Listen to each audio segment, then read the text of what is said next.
Hello, everyone. Welcome back to D&H TV. I'm Chris Phillips. Thank you so much for joining us here today. Today, we're going to talk about Microsoft Teams, and I have no better person in the world to do that for us than Amanda Stewart. Amanda, how's it going? It's great. I'm so happy to be here. Thanks for Yeah, having me today. we're very excited to have you. We also have Ian Cumming from D&H. She is our Senior Cloud Development Manager. Ian, how's it going? Doing well. Thank you, Chris. And super excited, Amanda, for the information you're going to share to us internally and more importantly to all our partners joining us today. Me Absolutely. too. It should be Throughout good. Amanda's presentation, you have the ability to ask questions. It is the ask a question window is in the one I just highlighted. Please ask any questions that you might have. We will throw them in during the presentation. If we don't answer them during the presentation, we will have some time at the end of the presentation to do so. We also do have some resources available to you as well. They're right here. But if you're having problems seeing the presentation as well, or you need to make it bigger, you can full screen this media player, and it will go ahead and make the presentation even bigger. But with that, I don't want to waste too much of people's time. So Amanda, if you want to get started, we can get rolling. Yes, I'd be happy to. Thanks for the intro, Chris. And hello, everybody. I'm happy to be here. As Chris mentioned, my name is Amanda Stewart. And while I load my presentation, I'll just give you a really quick background of me. I am the North American Distribution Partner Account Manager here at Microsoft. So I manage all distribution in North America for Microsoft Teams Rooms devices and licensing. So with that, here we go.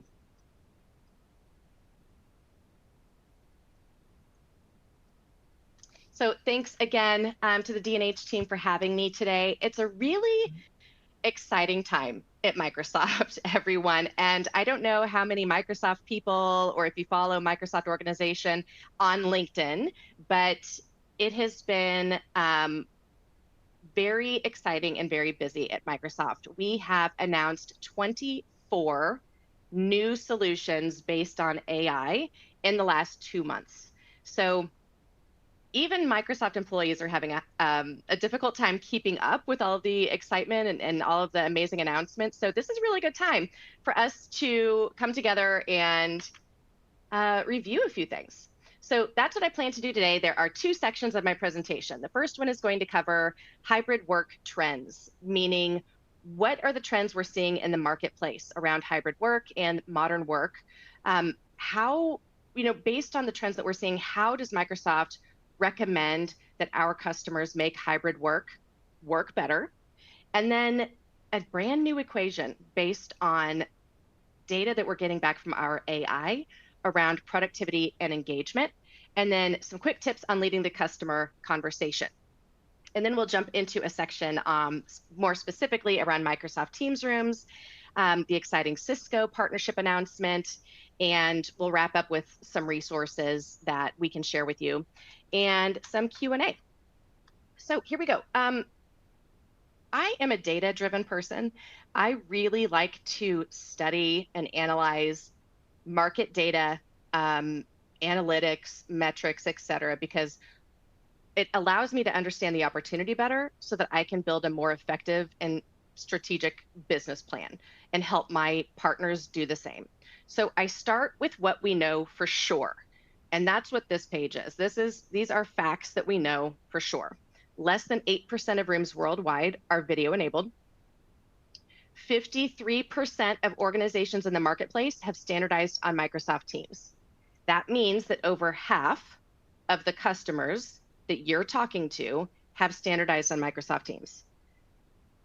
In 3 years' time, we will have 67% of the market share, according to the CTOs that we have surveyed. So a tremendous amount of the market share in this really unique time that organizations are trying to figure out how to successfully and sustainably implement a hybrid work model for their organization. Because right now, over 90% of organizations are not yet equipped to support a successful hybrid model. So this is based on those facts, and then customer surveys. This is what we're getting back from our customers.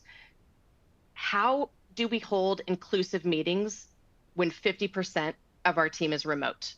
How that, what inclusivity, and we'll talk a little bit more about what that means in a meeting, but how customers need to know how they're going to successfully do that. They need to know if there's a meeting solution that will scale from small meetings to large group events, so something that's flexible. They need to be able to standardize, simplify is really important, and centralize meeting solutions. How can we help them? And then can we recommend ways to consolidate costs? So when we look at these market facts, these data, and those questions and frustrations from customers, we build our solution, we build our business case. And I don't think anyone will be surprised when I start talking about the customer pain points, because these are affecting everyone. People working remotely are not engaged. And when I say that, I do not mean they are not productive. Engaged is a separate category from productivity. We are more productive than we ever have been before. Weekly meetings have increased by 250%. We are in back-to-back calls all day, every day. That 252% increase, we saw that at about mid-COVID. And that was once considered a peak in meetings. It's the new baseline. That meeting, that number of meetings and this productivity level isn't changing. It's not going to go back to what it was before. So that peak is a new baseline. How do we maintain that productivity at that level while also staying engaged? Being engaged means I'm participating in the meeting. I'm not answering emails while I'm in the meeting, or I'm not checking the stocks for the day while I'm supposed to be in a training or something. It could mean any number of things. And we'll talk a little bit more about what employee engagement means to organizational performance here in just a minute. Employees don't know how to use the meeting room AV technology. This is a little something that I like to call remote control roulette. And as we know, people are going back to physical meeting spaces. And you have probably all experienced this. They walk into a conference room and there's 5 remote controls on the conference table. Maybe nobody has even used this technology for the past 2 years. They don't know which remote controls which device, or which remote control will start the video conference meeting that they need to have. Maybe, sometimes there's even a control panel on the table, but no one knows how to use that. Or maybe there's 2 people in the company that know how to use it, but it's not their day in the office. So I'm stuck. My productivity just came to a screeching halt. Another statistic, since I love data, this is one of my favorites. On average, today, it takes 11 minutes to get a meeting started in a physical meeting room. And I don't know about you all, but if I have an extra 11 minutes, I'm going to have lunch, or I'm going to go get the mail. I'm going to step away from my computer. We just don't have that kind of time anymore to be late for meetings. When you think about it, when you're in a hybrid meeting, if I'm in the physical meeting room, and maybe I have a handful of people in the meeting with me in that meeting room, but maybe there's 10 other remote sites that are connected in, I'm also impacting their productivity because they're waiting for me to join. They were all able to hop on the meeting, assuming they're using Microsoft Teams. They were able to join immediately. They know how to click the join meeting button. But when I walk into my physical conference room, the technology is different. It's legacy, video standards-based equipment that doesn't offer that same type of simplicity and ease of use. So that's going to impact employee productivity. There'll be frustration around the technology. And if we want to bring our people back into the office, this isn't going to help that effort because we've all been so productive at home over the last 3 years. So if we go back to that, one of the original stats that I gave you on the first slide, that 53% of organizations in the marketplace today have standardized on Microsoft Teams. When I think about that statistic, I can extrapolate from that, that means that every single employee, at every single one of those organizations, and that 53%, have all been using Microsoft Teams for the last 3 years. And they're really, really good at it. Even if they weren't a technical or tech savvy person, if their role in that organization had nothing to do with tech, maybe they're in human resources or operations, they're really good at Teams now, and they know how to schedule meetings and join meetings and record those meetings. They're really, really productive. And so when we bring them into the office, if there's a disruption in that continuity of productivity, I would be so inclined to just want to work from home always, because I can be more productive there. So it's almost a point of saying that the technology in the office has to be better. The experience has to be better than what it is at home. Also, big concern for customers is security. And how are we going to manage these devices? We have a small IT team that's already stressed out about XYZ projects that we have going on. So how are we going to manage them, and how are we going to make sure that they are secure so that our organization isn't vulnerable? And if we look at the flip side of all of these frustrations and challenges that customers are experiencing, Microsoft Teams, if you're at the desktop, and I'm at my desktop computer today, and generally I'm on a Microsoft Teams meeting, it's very easy and it's inclusive. It's just me in front of the camera. It's easy. I know how to schedule and join meetings, etc.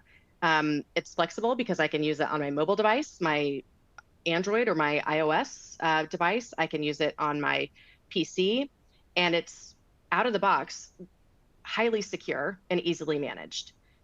But when we move into a physical meeting space, we have to have the technology of a Microsoft Teams Room device. That is what allows us to scale and extend the experience that we have at the desktop and move it to a physical meeting room. So it looks just like a traditional video conferencing system, but it runs on native Microsoft Teams software. So when I walk into the conference room, I know exactly how to start the meeting, and I don't even have to think about the technology.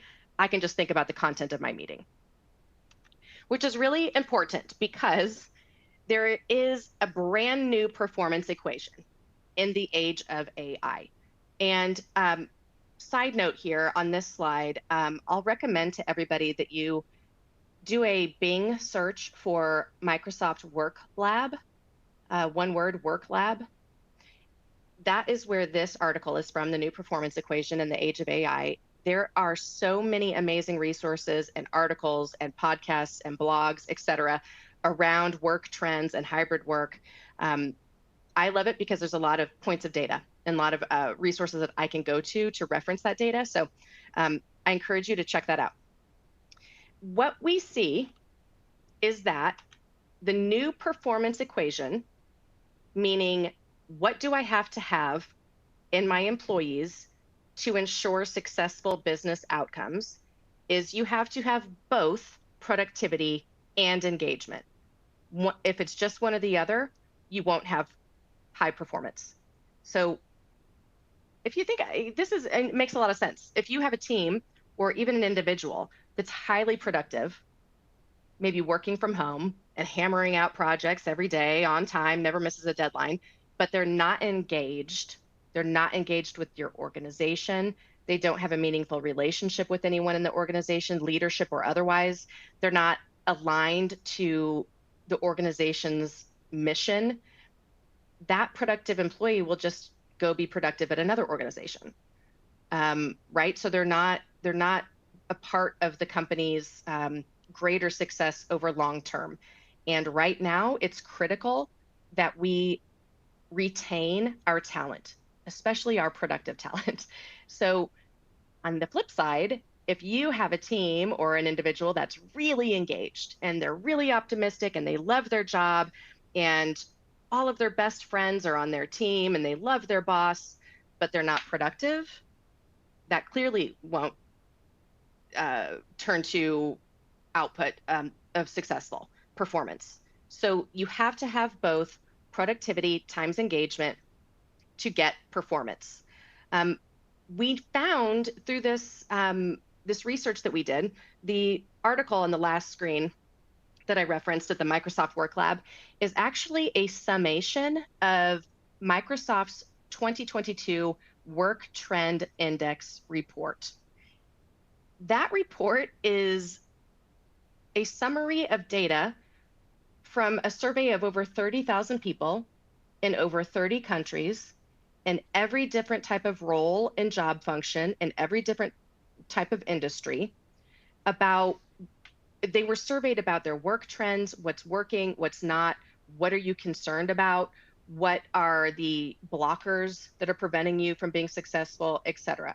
And what we found is that engagement isn't just important for performance on a team or at an individual level, as much as it matters to the bottom line of the entire organization. That is critical for leadership to understand, especially amid economic uncertainty that we're in right now. Clear communication and goals unlock employee engagement.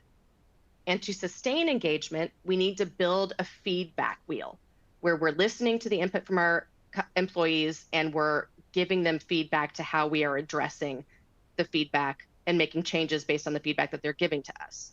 So when we do this survey, we go out and do 30,000 people, they give us information back, and then we turn around and say, these are the 3 things that we see that organizations need to focus on right now in order to solidify their hybrid work and flexible work model in their organization. So how are we going to help our employees when they have been more productive than ever? They want flexibility, meaning they're only going to be in the office part of the time. So how do we take those people and make sure that they are engaged with our company so that we can ensure successful business outcomes? This is another article on the Microsoft Work Lab report. And I love it because it really starts to fold in how AI is going to start to impact the productivity and engagement of every organization. If you're like me, I'm in the tech industry, so this is a little embarrassing to admit, but 6 months ago, I had never heard of ChatGPT. Maybe some of you, are shaking your head in agreement. I have a lot of friends in higher education, they're professors, and 6 months ago, I think we were getting a cup of coffee and they were talking about ChatGPT and how students were using that tool, whether they were allowed to or not, in their classroom and in their homework assignments. And then fast forward to May of 2023, and Microsoft is releasing its version of a ChatGPT. And that happened on, I think it was May 15th. And since then, we have announced, as I mentioned, 24 new products based on large language models or on AI. And what this is going to do in terms of how it's going to affect the next generation, it's going to be felt in 3 distinct ways. It's going to unleash creativity, unlock productivity, and up-level skills. So the latest research that we received from this survey shows us definitively what many leaders already know intuitively. A workforce that is energized and empowered is more likely to be productive and high-performing. And as next generation AI begins to change the talent landscape and re-engineer skilling for the workforce, the winners in both the financial and labor markets will be the organizations that take critical action now. So if we start paying attention to AI now and understand how we can leverage these tools to impact our employee engagement and energy and performance, we will have a competitive edge. Okay, this slide cracks me up. This is actually a Microsoft slide. And every time I look at it, I'm like, gosh, maybe the person in Microsoft marketing was having a bad day that day that they created this slide. But it really is true. I'll give you an example just in how this, is relevant in my day-to-day. I am a presenter. I love presenting. I present virtually, I present in person. It is one of my favorite parts of my job. It is truly why I do the hard work that I do, the research and the long hours and the pulling in resources and creating relationships so that I can have relevant and enthusiastic presentations to my partner community. However, in order to do what I love to do, I have to spend a lot of time building PowerPoint presentations. And that does not bring joy to me. I do not, that is the soulless part of my job. I don't love building PowerPoint presentations. I love the content that is in the PowerPoint presentation, but I don't have time to spend hours every day building PowerPoint presentations. And frankly, that's what it takes because the industry that we're in is dynamic. It changes nearly every day. There are news, briefs, announcements, updates every single day. So this is the first time anyone is seeing on Earth this particular slideshow. So this was created specifically for this meeting. And I do that for every single presentation I give because there's a specific audience and I'm incorporating announcements that were even made, overnight into the material. So how can I maintain my productivity, continue to do what I love about my job so that I can feel energized and empowered and hence productive so that we can have high performance while also trying to eliminate some of the time that I am spending on this soulless part of my job. Right now, we are all spending too much time consumed by the drudgery of our work, the tasks that zap our time and creativity and energy. And we don't just need a better way of doing the same things, we need a whole new way to work. I'm going to introduce you to a brief overview of a solution called Microsoft Copilot. And Copilot is an AI tool that is going to reside on most Microsoft products. But today we're going to talk specifically about the Microsoft 365 suite of business apps. So Microsoft Copilot is going to be an application that's going to lay over all of these tools that we use every single day, Word, PowerPoint, Outlook, Microsoft Teams, etc., to help us just be better at what we are already doing. So let's talk a little bit more about that. So Microsoft 365 Copilot. Hybrid work and AI can be overwhelming for a lot of organizations. They're working on a plan to create a strategy for their organization to have hybrid work.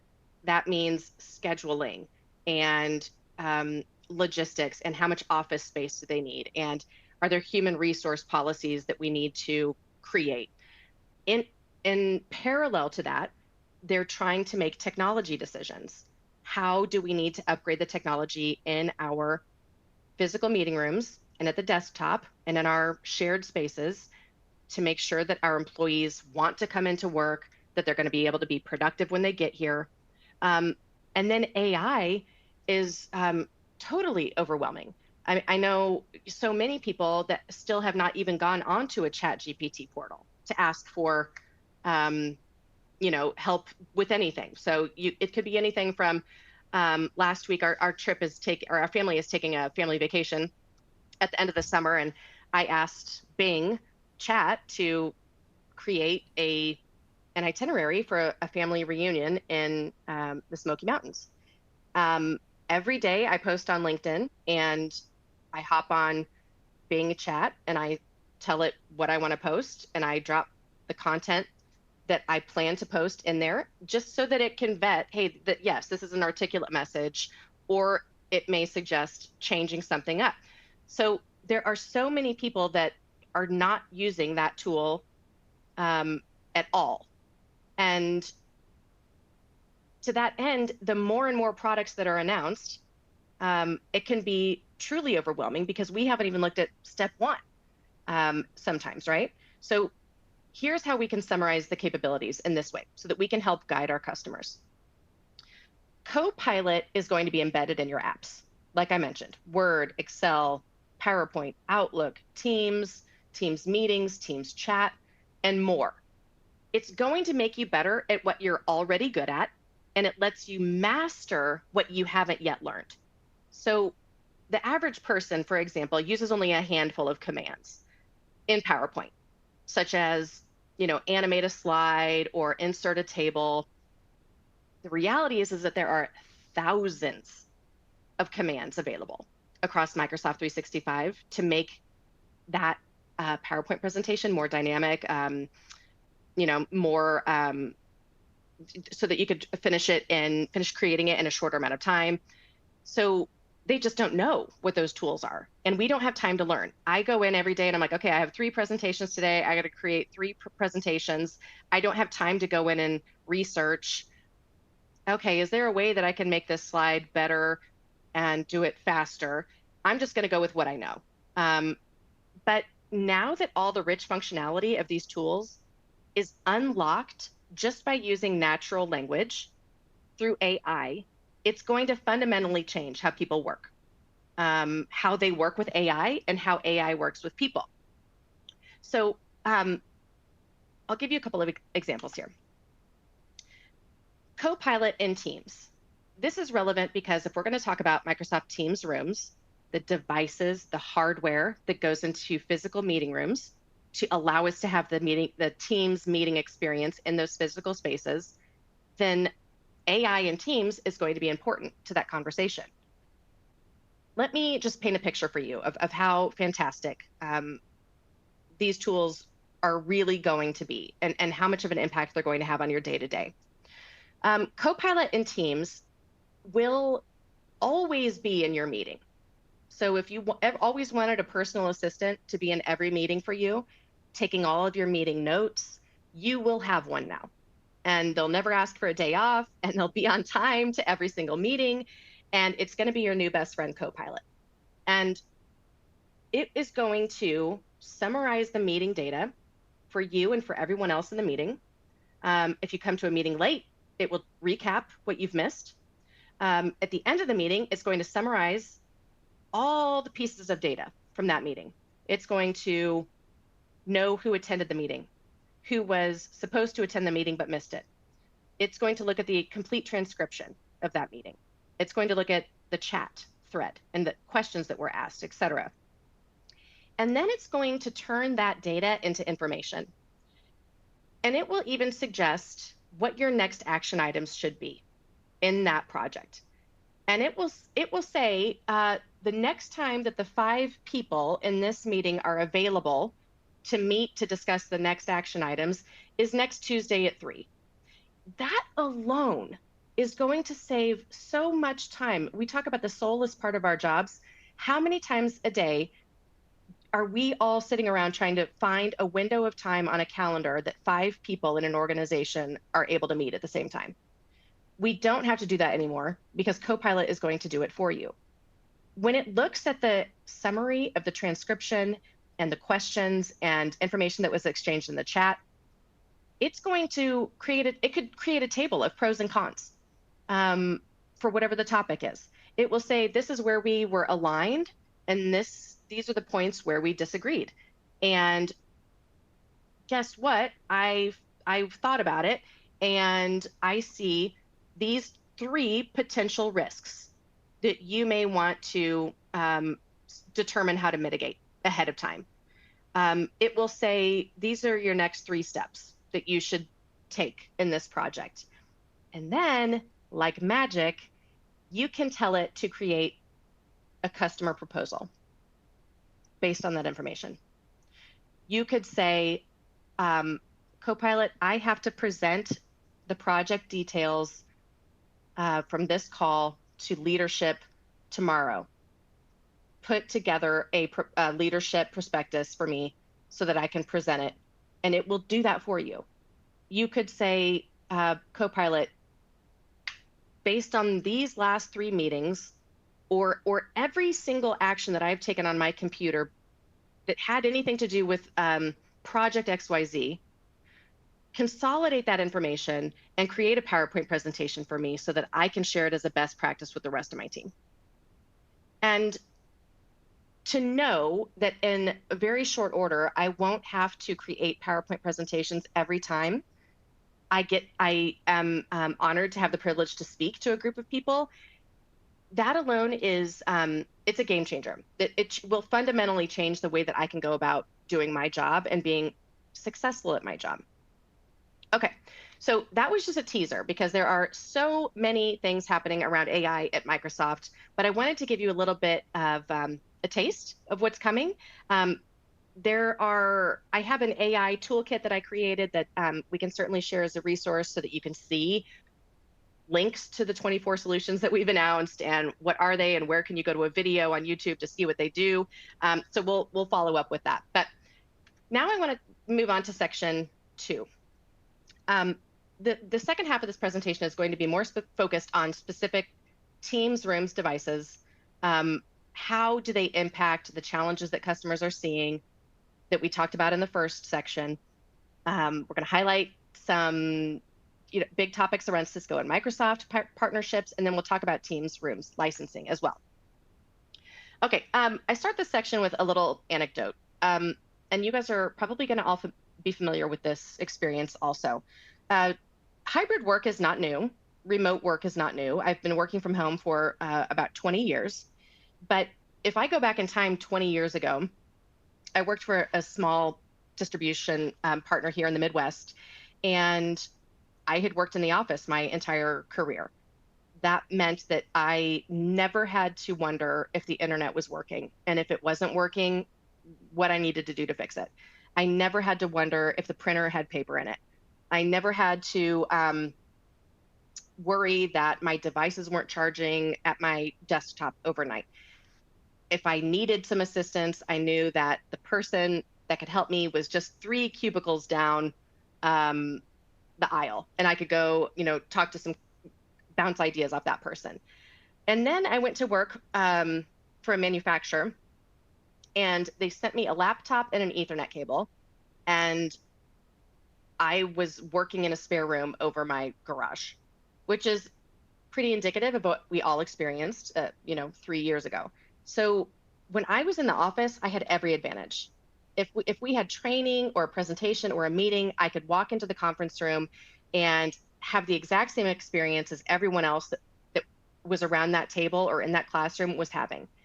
Then I went to work from home, and every meeting that I did was virtual. And at that space and time, I was relegated to a 1-inch by 1-inch square of real estate in the video call.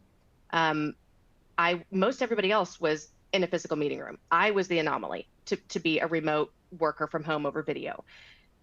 It was very difficult to interject with questions or to add value to the meeting. If the presenter was moving around and was really dynamic, I would often lose visual cues, any visuals of the presenter at all. If God forbid they were writing on the whiteboard, I couldn't see that. So it was not an exclusive or valuable experience for me.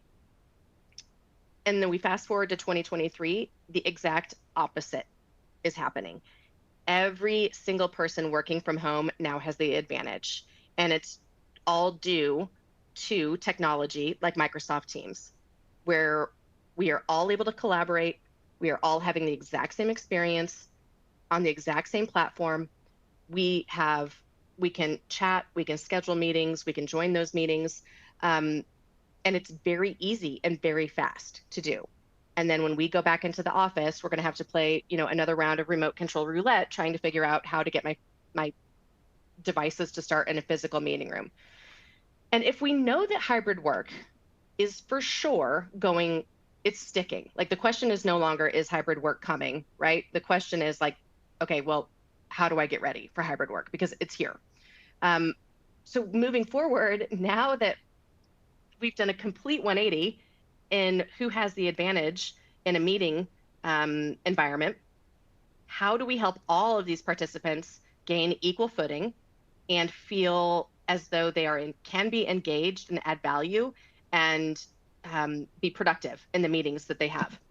I saw a stat a couple days ago. I think 87% of all meetings now are hybrid meetings, meaning they have a mix of people that are in a physical meeting room and people that are at home. So it's the reality of of our meetings today, and we have to figure out how we're going to standardize on a technology that's going to give everybody an equal place at the conference table.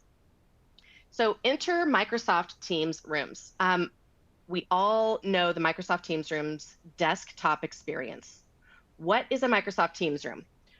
When you walk into a conference room, if there is a native Microsoft Teams room system deployed, there's going to be a touch panel on the table, on the conference table. There's no remote controls, no tricky or complex control panels that two people in your company know how to use. It's a touch panel, looks like a tablet, touch screen console, and it will have the same Teams meeting user interface that you're familiar with at your desktop. And you'll see your calendar, and all you have to do is click to join. And suddenly you're in a meeting, and we're not 11 minutes late, and we're not frustrated, and we're not, trying to renegotiate our hybrid work schedule and just be able to work from home 5 days a week, because the technology works. I don't want to have to think about the technology. I just want to be able to have my meeting, regardless of what role I'm in. Okay, so if we go back to my HR example, if I'm Sally in HR, I wasn't technical 3 years ago, but I did get really good at using Teams. But now I'm back in the office. I'm still not technical, but I still have to have meetings because all of my meetings are hybrid now. So I need to be able to use these physical meeting rooms. So to give you some visual on what a Microsoft Teams room consists of, and what it really what it boils down to. So a native Microsoft Teams room, and I'll explain why I'm using the word native on the next slide. The native Microsoft Teams room solutions, generally speaking, have 2 or 3 components. The Windows devices have a compute, a mini PC that ships with the video conferencing device and the touch panel. That's the device that allows us to run the Windows OS, that allows us to run the Teams app. So that's Windows. Then there are the Android products that have the PC built into the video console. So there's not a third piece of equipment. A lot of customers like that because they don't have to manage a third component in their conference room. So the fewer devices and components, the better in a lot of cases. So native. When I talk about native, I mean that this is the experience your customer is expecting if they have standardized on Microsoft Teams. There are solutions out there that we call BYOD, and you may be thinking that stands for bring your own device, but here on our team at Microsoft, we call it bring your own disaster, because it's just not a good user experience. In that scenario, it's a USB-based video system, maybe a sound bar, and the presenter or the leader or whoever organized that meeting brings their PC into the meeting room, and they're using their PC to personally drive that meeting. When we talk to a customer and we identify that they have standardized on Microsoft Teams, that is our cue that we 100% have to recommend a native Microsoft Teams room solution, meaning it is going to run the Teams app. Okay, so when they go into the conference room, they're going to get that experience. They don't have to bring a PC with them or use a PC that's dedicated in the room. They're just going to see the touch screen, the tablet on the table, and see the calendar and their meeting and use the click to join button meeting. There's some confusion in the marketplace. So just to clarify for everybody, there's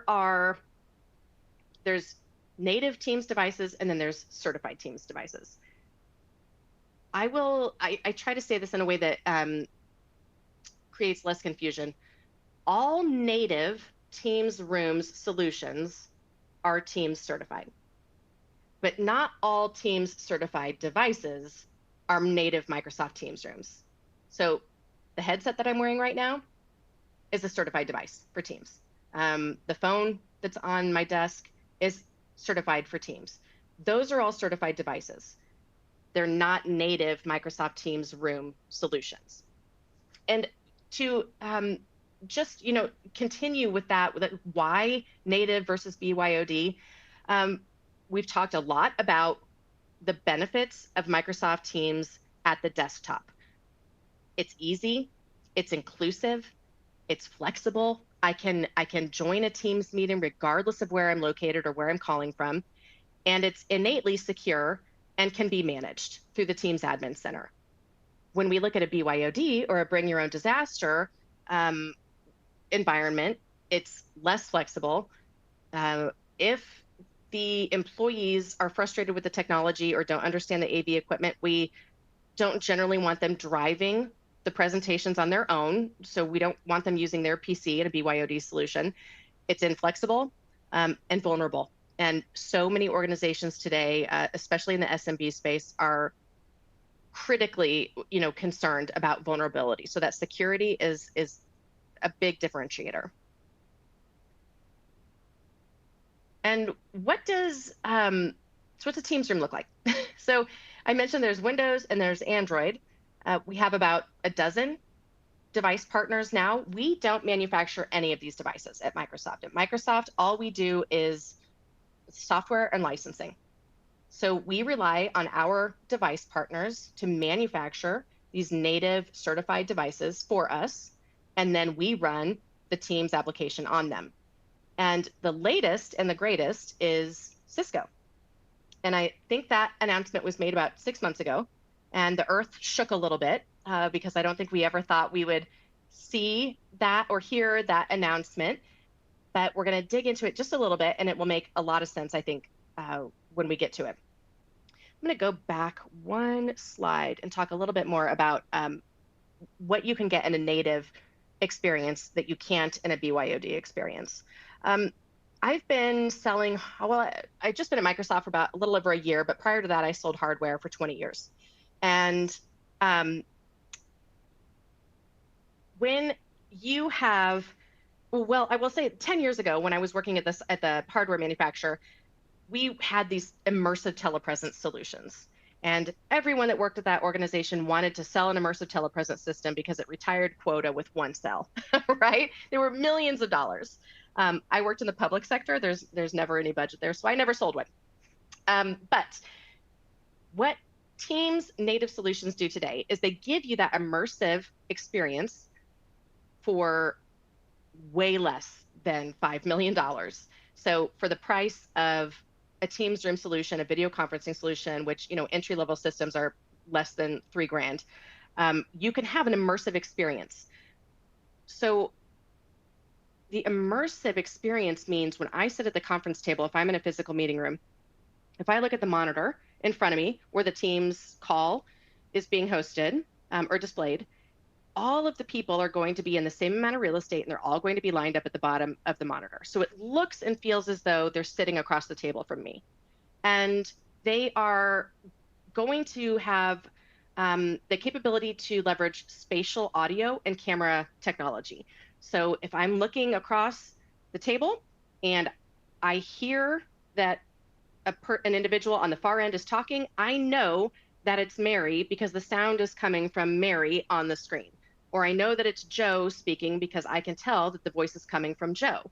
So the experience of the spatial audio makes it feel like we are all really in the same meeting room, really elevating that collaboration and engagement capability of each meeting. Okay, so let's talk a little bit about Cisco. Okay, so probably everyone on this call has sold Cisco at some point in their career. Most people have, it seems like, at least people that I run into. There are customers with massive Cisco investments. For whatever reason, many of them also now have an investment in Microsoft Teams. And because we are customer focused, we want to give those customers more flexibility than offering them a simple, hey, it's got to be all or nothing. And you got to rip and replace, and you got to completely overhaul everything. Instead of that, what we have done is we've partnered with Cisco to say that they will now support an integration with Microsoft Teams, and they will actually manufacture Microsoft Teams Rooms devices. So they will be those native devices that I talked about that will give you the experience of a native room. Today, there's 2 devices certified. The Board Pro is certified for Teams, and WebEx is certified for Teams. And there are going to be more. In fact, they may have just announced one at Cisco Live a week ago, and I may have missed it. This slide probably needs to be updated. The point is that there's going to be a device for every type of meeting room, from personal to huddle, medium, small, large, boardroom, flexible room, etc. That's going to work in a Cisco environment and also run native Teams. So for our customers that have investments in both platforms, they can continue to leverage and get an ROI from those investments. I love this slide because I work at Microsoft. So the user interface on the right, the image on the right, is familiar to me. That's if you use the out of the box settings of a Microsoft Teams Rooms device, that is what your UI is going to look like. I assume the one on the left is what a Cisco user experience looks like these days.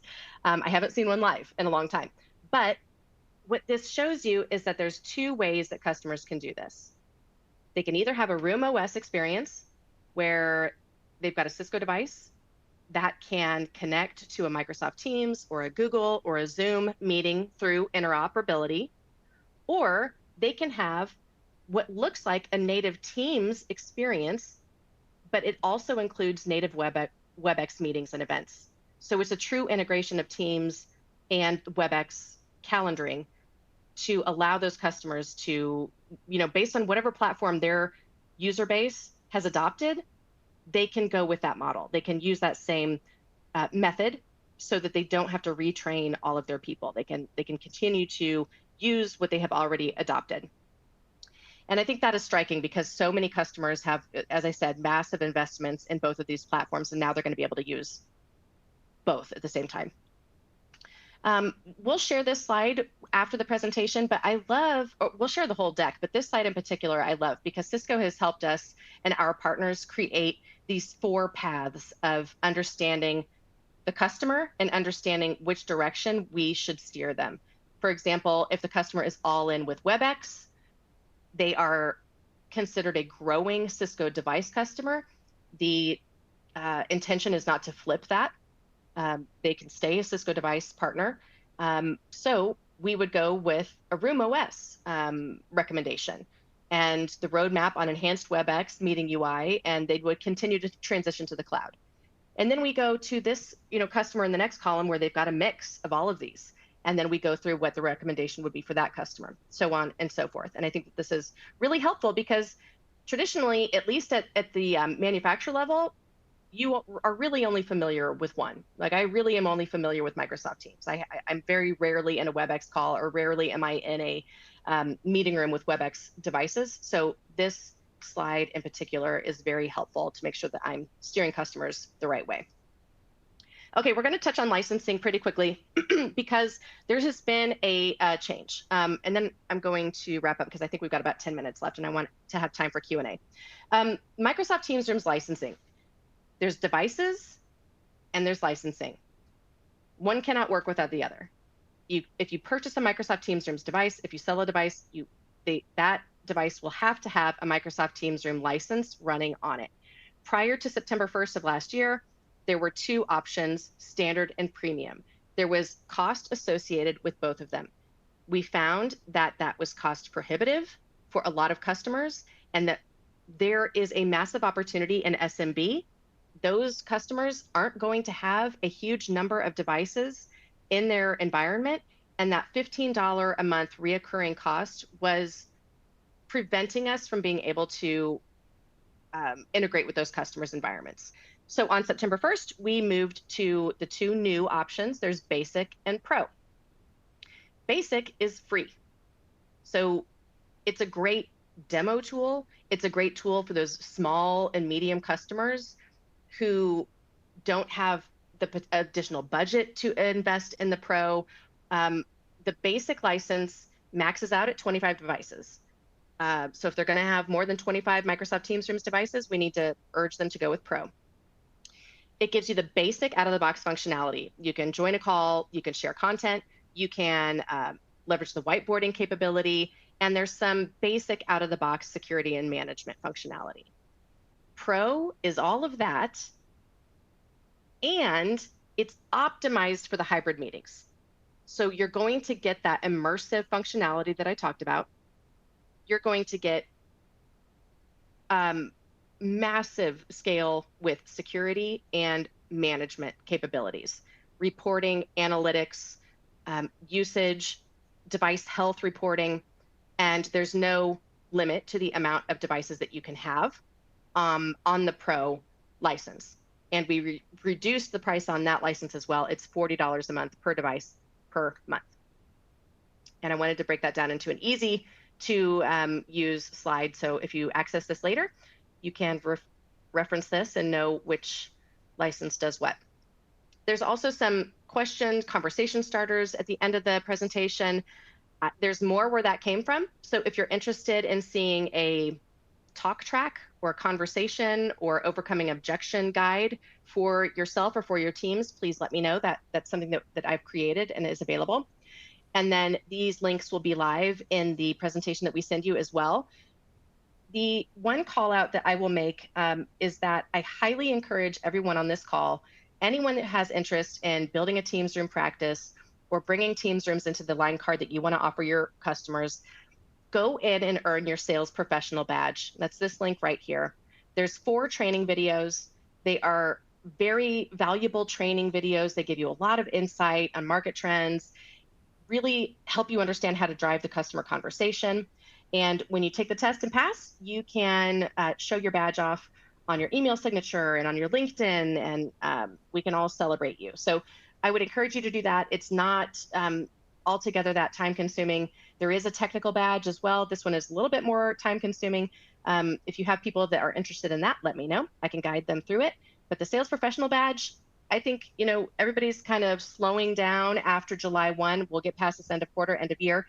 And then you maybe will have a little bit of time in July to go through and get that. So if you do, post it on LinkedIn and then tag me, and we can all evangelize and celebrate your success with that badge. Okay, I'm gonna stop sharing and come back, and maybe you guys can see me over video. And Yes, we can. okay, super. Did we get any questions, Chris? There was a couple of questions that came in as throughout the course of the presentation. I was going to jump in, but you were on a roll, and I didn't want to interrupt you. Sorry. That's all right. So we're going to go back up all the way to when you were talking about Copilot and Yep. how it can will have the ability to kind of take notes on the meeting. One of the questions that came up was privacy concerns around that. Obviously, is that something that could be turned off, or could it be made Absolutely. restricted It is to who completely gets that? customizable Okay. based on policies that you would set up for your environment.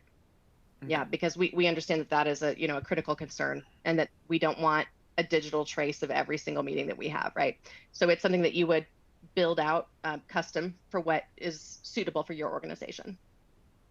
Vince just asked if we can get these links sent to us. Yes, they'll be sent to you. Yeah. The whole Absolutely. PowerPoint deck will be made available after the presentation. Another question we had, again, going back to the Teams WebEx, the native team rooms from Yep. WebEx. The basic question was, so if you have a WebEx house that sends a meeting request to a Teams house, then that Teams device then can connect to that WebEx device. Is that Correct. what they're understanding correctly? Okay. Yep. And that's And it another just use shows case. up in Teams as it would a normal Teams meeting. Absolutely. Yep. What and this is I'll expand on it, and you might not be able to answer the question. What happens if it goes the other way? What happens if I'm at Teams house that sends a meeting request to a WebEx? Yeah. We still work also that way? support that in the native Teams Pro license and basic license. It comes standard with direct guest join, which supports interoperability as well. So you would just invite the other device as usual. I fully support all of that as someone that runs both WebEx and Teams on all of my devices, because the D&H as a company, we run on Teams, and that's how we all communicate with each other. But my Yep. technical team, we all run on WebEx because it's what the tech all the technology Yep. specialists and we have this war. It's like, okay, which one am I opening now for this meeting? Is it WebEx or Teams? So it'd be great to be able to just Yeah, go you to guys aren't Teams and do alone. it. It's Yeah. impacting so many customers. Yeah. If there's any other questions you guys have, we have a couple more minutes to go out. You can go ahead and ask a question there. I will say, you were commenting how you were using the chat AI to help you plan your upcoming vacation. Family reunion. Yeah. I'll tell people, get creative with these AI things Yep. because they can be helpful. Honest to goodness, about a month ago, the number one question, and I think I can speak for most people that have a family, the number one question that you dread every single day is, what's for dinner? What's for dinner? What's for dinner? I created a chat bot, basically just started feeding it like, these are all the meals we love, and then I will tell it, once every 3 days, this is what we had for dinner on Monday, this is what we did for Tuesday, this is what we did it for Wednesday. And now every once in a while I can just go to that chat box, hey, what's for dinner? And it will know all the things we've had for dinner recently and suggest something we haven't in a while. And again, it eliminates that drudgery. Right. Yes. That is the soulless part of our day. We don't want to think about it. Yep. If anyone has known anything about me over the last 10 years and the last 7 years I've been hosting these things, I've been saying that technology is taking a lot of my data. And I don't care how much of the data it takes, as long as they can tell me what I want for dinner. And we're so close. We're so close. I can taste it. I can almost taste dinner. We're so close. Mike had a question that came in. Can Teams rooms support multi-identities? For an example, shared Teams rooms in coworker facilities. Like multi-tenant? I believe so. I believe so. Really, I think the way that a Teams room would handle that is, if Mike, you had a meeting for that room, you would just schedule the room in that meeting, and then the next person would do the same. Is that correct, Amanda? And Yes. I hope this is what you're asking, Mike.